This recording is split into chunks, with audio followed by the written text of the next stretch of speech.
কি নামে ডেকে বলবো তোমাকে, মন্দ করেছে আমাকে ওই দুটি চোখে।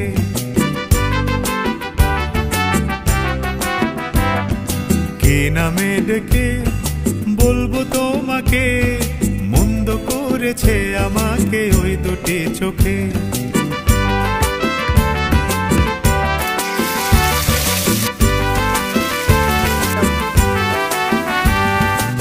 আমি যে মাতাল হাওয়ারি মতো হয়ে যেতে যেতে পায়ে পায়ে গেছি জড়িয়ে।